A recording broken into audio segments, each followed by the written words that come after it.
क्या डमरू बजेगा?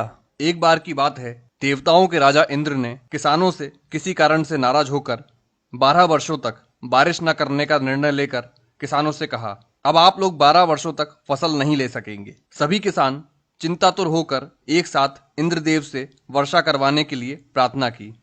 इंद्र ने कहा, यदि शंकर अपना डमरू बजा देंगे तो वर्षा हो सकती है। इंद्र ने किसानों को यह उपाय तो बताया, लेकिन साथ में गुप्त वार्ता कर भगवान शिव से यह आग्रह कर दिया कि किसानों ने जानबूझकर मेरा अपमान किया है, इसलिए प्रभु देवताओं की रक्षा के लिए, देवताओं के मान सम्मान के लिए आप किसानों से सहमत ना होना। जब किसान भगवान शंकर के पास पहुंचे तो भगवान ने उन्हें कहा, डमरू तो 12 वर्ष बाद ही बजेगा। किसानों ने निराश होकर 12 वर्षों तक खेती न करने का निर्णय लिया। उनमें से एक किसान था जिसने खेत में अपना काम करना नहीं छोड़ा। वो नियमित रूप से खेत जोतना, निंदाई, गुड़ाई, बीज बोने का काम कर रहा था। ये माजरा देखकर गांव के किसान उसका मजाक उड़ाने लगे।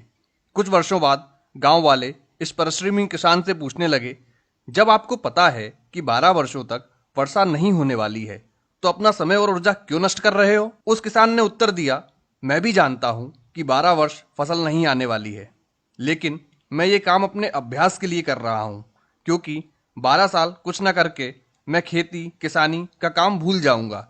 मेरे शरीर की श्रम करने की आदत छूट जाएगी, इसलिए काम मैं नियमित रूप से कर रहा हूं, ताकि जब 12 वर्ष बाद वर्षा होगी तब मुझे अपना काम करने के लिए कोई कठिनाई ना होगी। ये जो तार्किक चर्चा हो रही थी किसानों के बीच में, इसे माता पार्वती भी सुन रही थी। बात सुनने के बाद माता भगवान के पास पहुंची और सहज रूप से बोली, प्रभु आप भी 12 वर्षों के बाद डमरू बजाना भूल सकते हैं। माता पार्वती की बात सुनकर भोले बाबा चिंतित हो गए।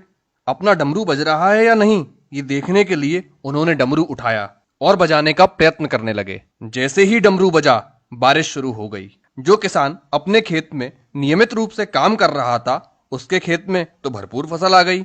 बाकी के किसान पश्चाताप के अलावा कुछ न कर सके। दोस्तों, कभी तो लॉकडाउन खत्म होगा, कभी तो सामान्य जनजीवन शुरू होगा। नकारात्मक बातों पर अपना ध्यान लगाने की वजह हमें अपना कार्य, व्यवसाय से संबंधित कुशलताओं की धार पैनी करने का, अपनी अभिरुचि का अभ्यास बढ़ाने का काम करते रहना चाहिए। हमें कोशिश करनी चाहिए कि इस नए लॉकडाउन में हम क्या नया सीख सकते हैं, क्योंकि डमरू कभी भी बज सकता है। अगर आपको ये कहानी पसंद आई हो तो इसे अधिक से अधिक शेयर करें, ताकि लोग डमरू बजने के इंतजार में खाली न बैठें और कुछ अभ्यास करते रहें। धन्यवाद।